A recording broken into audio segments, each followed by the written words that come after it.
রে আল্লাহর বান্দি, তোমার আব্বা জান তোমার বিয়ে দেবে, তোমার আব্বা জান তোমার জন্য একটা সুন্দর ছেলে খুঁজেছে, তোমার আব্বা জান হয়তো তোমার বিয়ে দিয়ে দিবে। হে আল্লাহর বান্দি রে, তুমি ইনকার করছো, তুমি রাজি হও না। কারণটা কি? যদি হয়তো তুমি রাজি হয়ে যাও এবং তোমার আব্বার কথা মেনে নাও এবং তোমার আব্বা জান তোমার বিয়ে দিয়ে দিবে, রাজি হয়ে যাও। কারণটা কি তুমি ইনকার করছো? এই আমার ভাইয়েরা, এই আমার মায়েরা, খালারা শুনেন, স্বামী কে জেনে শুনেন, স্বামীর ফজিলত কে জেনে শুনেন। এবার সেই মহিলাটা বলছেন, আল্লাহর নবী গো, বিয়ে করার আগে একটা জিনিস আপনি আমাকে জানান, একটা জিনিস আমি জানতে চাই। কি বলছেন নবী গো?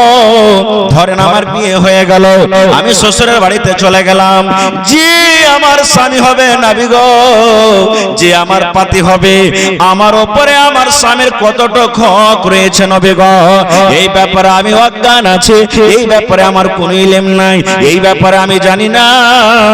একটু দয়া করে বলেন নবী গো, যে আমার স্বামী হবে, যে আমার পুরুষ হবে, আমার উপরে কতটুকু আমার স্বামীর হক রয়েছে, আমি কতটুকু কি করব নবী গো, যে আমার স্বামীর হক আদায় করতে পারবো।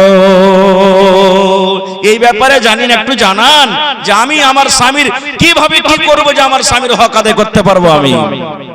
এবার নবীজি কি বললেন দেখেন, নবীজি শুধু ওই মহিলাকে বললেন, তার জন্য এটা ফতোয়া নয়, যত মহিলারা এসেছেন, যত মহিলারা এখন আছেন, কিয়ামত পর্যন্ত যত নারীরা দুনিয়াতে আসবেন, সমস্ত নারীদের জন্য হলো এটা মাসলা, এটা আমল। কি বললেন নবীজি শুনেন, রে আল্লাহর বান্দি, তোমার উপরে তোমার স্বামীর অতটুকু হক রয়েছে, তোমার উপরে তোমার স্বামীর অতটুকু হক রয়েছে। রে আল্লাহর বান্দি, যদি তোমার স্বামীর গায়ে যদি ফোট হয়ে যায়, তোমার স্বামীর গায়ে যদি ঘাও হয়ে যায়, তোমার স্বামীর গায়ে যদি ফোট হয়ে যায়, আর ফোটটা পেকে গেছে, ফোটটা পেকে গেছে, রক্ত বইছে, খুন চুইছে, এই মতো অবস্থাতে তোমার স্বামী যদি তোমাকে বলে, আব্দুল্লাহর মারে, এ হালেমা জায়েদা, এ খালেদা শুন, আমার এই ফোট পেকে গেছে বিবি রে, আমার এই ঘাটা পেকে গেছে, রক্ত বইছে, খুন বইছে, দয়া করে তুমি এই রক্তটাকে সাফ করে দাও। কি দিয়ে সাফ করে দাও? তুলা দিয়ে সাফ করতে হবে না, তোমাকে পানি দিয়ে সাফ করতে হবে না, কাপড় দিয়ে সাফ করতে হবে না। এরে ভালোবাসা বিবি, আল্লাহ রাব্বুল আমিন তোমাকে জিহ্বা দিয়েছে বিবি রে, এই জিহ্বা দিয়ে চেটে চেটে চেটে চেটে তুমি সাফ করে দাও। নবী আমার বলেছেন, মহিলা, যদি তোমার স্বামী তোমাকে বলে, আমার এই ঘায়ে রক্ত, এই পুঁজকে তুমি জিহ্বা দিয়ে চেটে চেটে সাফ করে দাও, নবী বলেছেন তুমি ইনকার করতে পাবে না, ইনকার করতে পাবে না। তোমাকে জিহ্বা দিয়ে চেটে চেটে যদি তুমি সাফ করে দাও, তাও তোমার স্বামীর উপরে তোমার অতটুকু হক, এতখানি করার পরও তোমার স্বামীর হক আদা হবে না। নারে তাকবীর! এতখানি ফজিলত দিয়েছেন আল্লাহুস সামাদ। তবে এটা মনে করিয়েন না যে আমি এই কাজটা করাবো। রাসূল উদাহরণ দিয়ে বললেন, যদি মহিলা তোমার স্বামী যদি তোমাকে এই কাজটা করতে বলে আর তুমি যদি করে ফেলো, তাও হক আদা হবে না। খুব আমার এটা বিষয় নেই যে আমি ওদিকে যাবো, আমি শুধু আপনাকে দেখাইলাম যে নবী যে বলেছেন, যদি আমি কোনো মানুষকে মানুষ সাজদা করবে যদি আদেশ করতাম, তাহলে প্রত্যেক মহিলাকে বলতাম যে তোমরা নিজের স্বামীকে সাজদা করো। এই জন্য আমি হাদিসটা আপনাদের সামনে রাখলাম। আর একটু আগে জানেন, তাহলে একটা মহিলার মহব্বতের কথা শুনলেন, আর একটা উটের মহব্বতের কথা শুনলেন, এবার একটা লোকরির মহব্বতের কথা শুনেন। সহিহ বুখারী শরীফের হাদিস। মসজিদে ইমাম সাহেব যে খুতবা দিচ্ছেন, যে জিনিসটার উপরে চড়ে ওকে আমরা কি বলি? আরো জোরে বলেন। মিম্বার। 4 ধাপি আছে না 5 ধাপি আছে? 3টে আছে? ভালো করে গুনেছো যে ভাই? হ্যাঁ মাশাআল্লাহ, 3 ধাপি আছে। এবারে যদি পারেন, এখন বেশিরভাগ মসজিদে মানে ইট দিয়ে, টাইলস দিয়ে, আলবেস্টার দিয়ে করা হয়েছে, মেম্বার করা হয়েছে। ভাই আমরা ফতোয়া দিতে আসি না বা দেব না, কিন্তু বেহতার হলো লকড়িরই মেম্বার যদি করেন তো বেশি ভালো, নাকি? খরচা হোক, মাদানী সাহেবরা ফতোয়া দিবেন কোনটা ভালো কোনটা মন্দ আল্লাহ জানছে, ওরা জানে। তো নবীজি খুতবা যে দিতেন, টেক লাগিয়ে দাঁড় হয়ে, ওই জিনিসটা ছিল কি খাজুরের একটা লকড়ি, খাজুরের জড় মনে করেন বা খাজুরের গোড়া, খুতবা দিতেন। এবার একটা মহিলা এসে রাসূলকে বলছেন, নবীজি একটা কথা বলবো। বলছে কি? বলছে আমার একটা ফার্নিচার মিস্ত্রি আছে। ফার্নিচার বুঝেন? লকড়ির মিস্ত্রি আছে। যদি আপনি অনুমতি দেন আপনার জন্য আমি একটা লকড়ির মিম্বার করে দেব, আপনি পুরাতনটাকে হটিয়ে দেবেন আর নতুন মিম্বারের উপরে চড়ে আপনি খুতবা দিবেন। নবীজি বললেন ঠিক আছে নিয়ে এসো। এবার সেই মহিলা ওর গোলামকে বলে ওই লকড়ির মিম্বার একটা সুন্দর করে নবীর জন্য রেডি করে দিয়ে দিলেন। এবার নবীজি পুরাতন মেম্বারকে হটিয়ে দিলেন, আর পুরাতন মেম্বারকে হটিয়ে দেওয়ার পর নতুন মেম্বারের পরে দাঁড় হয়ে খুতবা দিলেন। খুতবা জারি আছে, শুরু আছে। ওরে আল্লাহ, আপনার ভিতরে যখন কোনো দুঃখ চলে আসবে, আপনার ভিতরে যখন কোনো গাম, কোনো পেরেশানি চলে আসবে, কষ্ট চলে আসবে, আপনি যখন কাঁদতে শুরু করবেন আপনি আপনার কান্দন বের হয়ে যাবে। এত কাঁদতে কাঁদতে এমন হবে ভিতরে কান্দনটাকে থামতে না পারে হাউমাউ করে জোর জোর করে আপনি আওয়াজ করে কাঁদতে লাগবেন। হবে না? হবে না? এরকম হয় না? হয় না ভাই? হয়। এবার নবীজি খুতবা শুরু করেন। সাহাবায়ে কেরামেরা খুতবা শুনছেন, যেমন আজকে আপনারা বসে জালসা শুনছেন। কোনো গল্প নাই, সেই বুখারী শরীফের হাদিস। ওই পুরাতন মিম্বার ওর ভিতরখানা এমন ফেটেছে বন্ধুরে, ওরে আল্লাহ, বাচ্চা যেমন চিলিয়ে চিলিয়ে চেঁচিয়ে চেঁচিয়ে কান্দে, বাচ্চার মতো শেষকি তুলে তুলে তুলে তুলে ওই পুরাতন মিম্বার কাঁদতে লাগলো।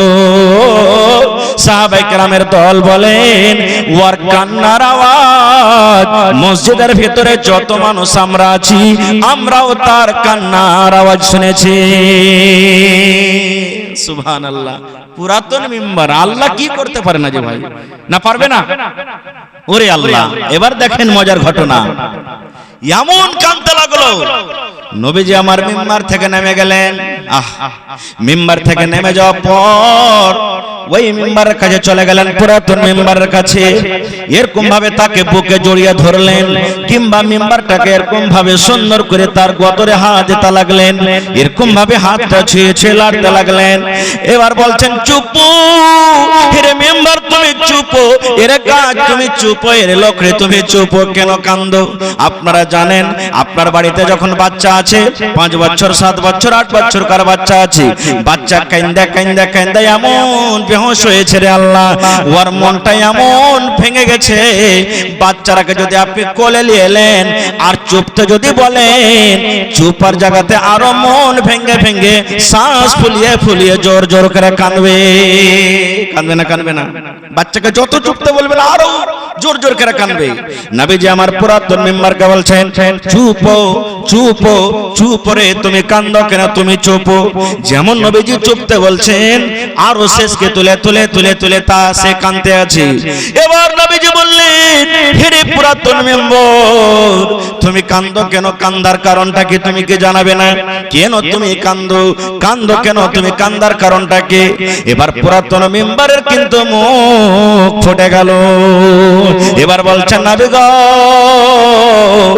এই জন্য আমি কান্দি। নবী গো, আপনি এতদিন ধরে আমার উপরে দাঁড় হয়ে হয়ে খুতবা দিলেন, আপনার মোবারক কদম মোবারক পাটা আমার উপরে থাকলো। নবী গো, আপনার কথাগুলি আমি আপনার পাঞ্জর থেকে থেকে শুনলাম, কিন্তু আপনি তো এখন আমাকে দূরে করে দিলেন, আমি আপনার থেকে দূরে হয়ে গেলাম। এখন তো আপনার কথা আমাকে দূর দূর থেকে শুনতে হবে। নবী গো, এখন তো আপনি আমার উপরে দাঁড় হয়ে আর খুতবা দিবেন না, আপনার কদমটা আমার উপরে আসবে না, এবং আপনার কথা আমি শুনতে পাবো না, এই জন্য আমি কান্দি।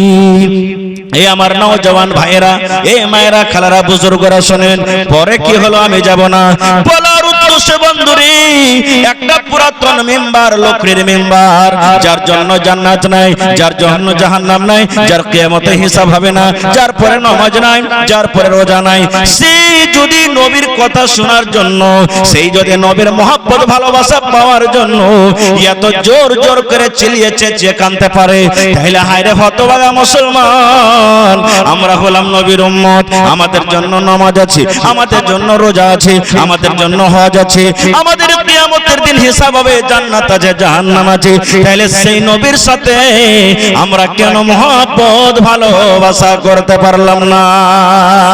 নারে তাকবীর! কেমন ভালোবাসা করছে আমি। আর একটা সাহাবীর মহব্বত ভালোবাসার কথা আপনাকে শোনাই। যখন নবীজি বেঈমান মুশরিকদেরকে যন্ত্রণাতে মক্কা ছেড়ে হিজরত করে মদিনাতে চলে গেলেন, রাস্তাতে যেতে যেতে সকাল হয়ে গেল। এবার মুশরিকরা চারিদিকে ছড়িয়ে গেল, এলান করে দিয়েছে যে নবী মুহাম্মদকে ধরে আনতে পারবে, জীবিত হোক কিংবা মৃত্যু, তাকে 100টা উট ইনাম দেওয়া হবে, এলান করে দিলেন।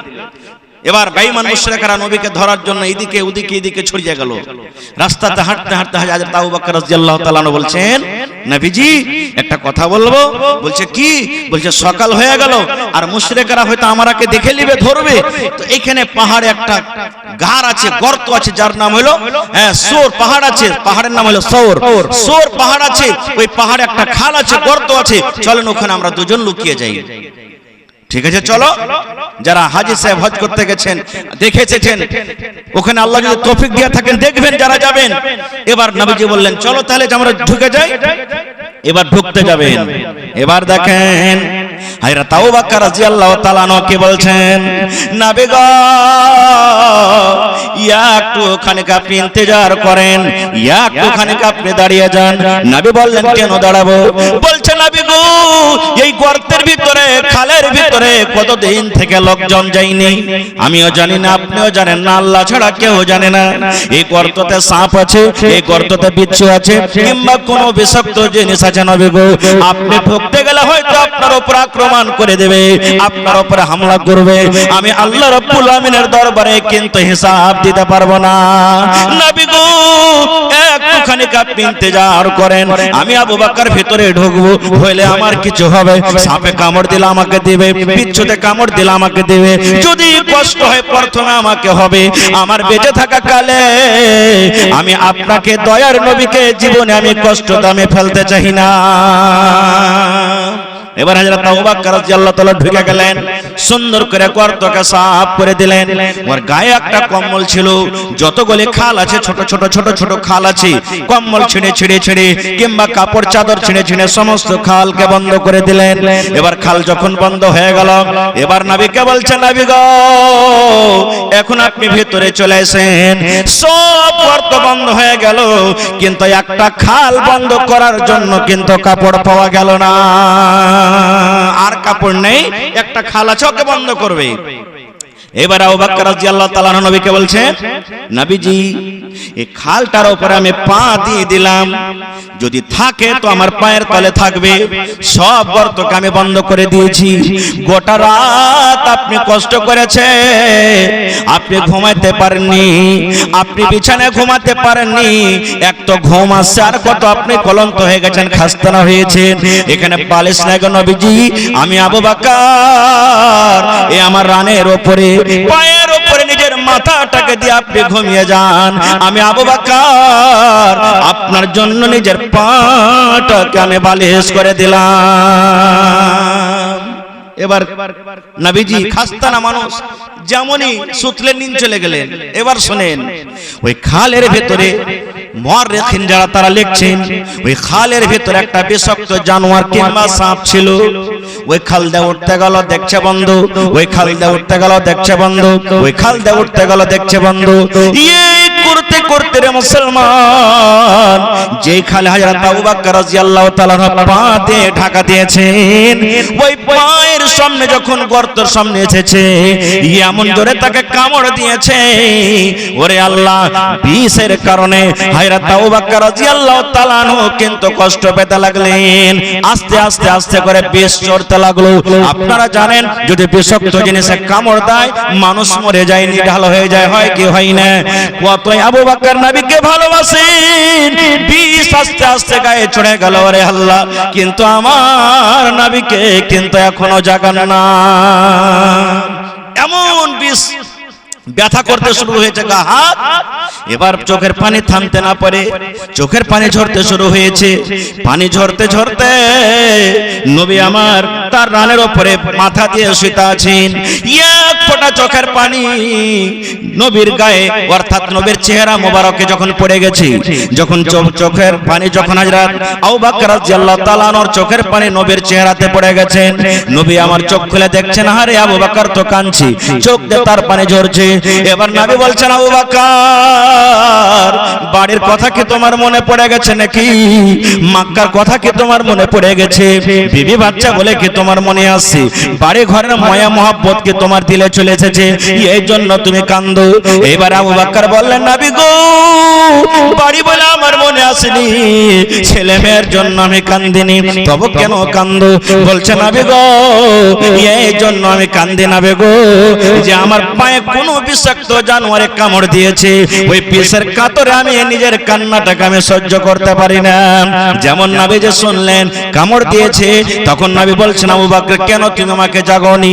বলছেন ইয়া রাসূলুল্লাহ এই জন্য আপনাকে জাগানি নবী গো, গোটা রাত আপনি হেঁটে হেঁটে এসেছেন, গোটা রাত আপনি জেগে আছেন, আপনি ঘুম পাড়েননি, আর আপনাকে যদি আমি উঠিয়ে দেব হয়তো আপনি দয়ার নবী কষ্ট পাবেন, আপনি কষ্ট পাবেন, আর আপনার কষ্ট আল্লাহ রাব্বুল আমিন কিন্তু সহ্য করতে পারবে না, হয়তো আমার জীবনের আমল নষ্ট হয়ে যাবে, জীবনের আমল আমার বরবাদ হয়ে যাবে, এই জন্য আপনাকে আমি কষ্ট দেনে। এইবারে মুসলমান নবীজি একটু থুথু নিলেন মুখ থেকে, আর নেওয়ার পর যেই জায়গাতে কামড় দিয়েছে লাগিয়ে দিলেন, যেমনই লাগিয়ে দেওয়া এটা নবীর মুজিজা, সাথে সাথে সাথে সাথে সব কিন্তু ভালো হয়ে গেল। নারে তাকবীর! হয়নি, হবে না, হতে পারে না, আমার নবীর সাথে কারো তুলনা, হয়নি, হবে না, হতে পারে না, আমার নবীর সাথে কারো তুলনা, হায়রে তুলনা তো দূরের কথা ছায়াও মিলে না, হয়নি, হবে না, হতে পারে না, আমার নবীর সাথে কারো তুলনা, হয়নি, হবে না, হতে পারে না, আমার নবীর সাথে কারো তুলনা। সকল নবী রাসূল ছিলেন খোদার দেওয়ানা, সকল নবী রাসূল ছিলেন আল্লাহর দেওয়ানা, দু নয়নে দেখবো আল্লাহ ছিল তামান্না, আরে মোর নবীকে ডেকে নিলেন, আরে মোর নবীকে ডেকে নিলেন দেখবে রব্বানা, হয়নি, হবে না, হতে পারে না, আমার নবীর সাথে কারো তুলনা, হয়নি, হবে না, হতে পারে না, আমার নবীর সাথে কারো তুলনা। ইউসুফকে দেখে যারা আঙ্গুল কেটেছে তারা কি আমার নবীর রূপ দেখেছে? ইউসুফকে দেখে যারা আঙ্গুল কেটেছে তারা কি আমার নবীর রূপ দেখেছে? আরে দেখতো যদি কেটে দিত, আরে দেখতো যদি কেটে দিত কলিজা খানা, হয়নি, হবে না, হতে পারে না, আমার নবীর সাথে কারো তুলনা, হয়নি, হবে না, হতে পারে না, আমার নবীর সাথে কারো তুলনা।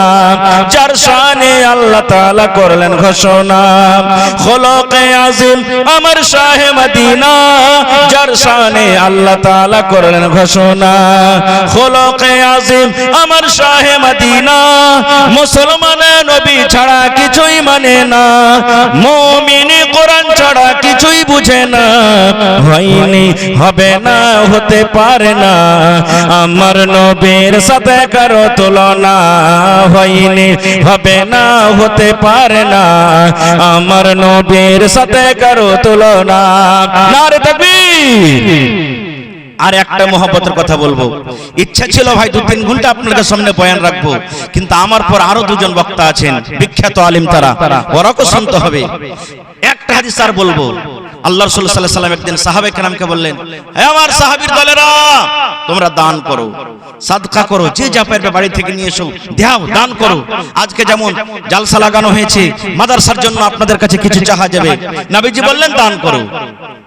সাহাবায়ে কেরাম নিজের বাড়ি চলে গেলেন, যে পারলেন খাজর দিলেন, কেউ উট দিয়ে দিলেন, কেউ গরু দিয়ে দিলেন, কেউ ভেড়া দিলেন, কেউ সোনা দিলেন, কেউ চাঁদি দিলেন, সব সাহাবারা যে যা পারলেন দিলেন। দুটা সাহাবীর মাত্র কথা বলবো 2 মিনিটে।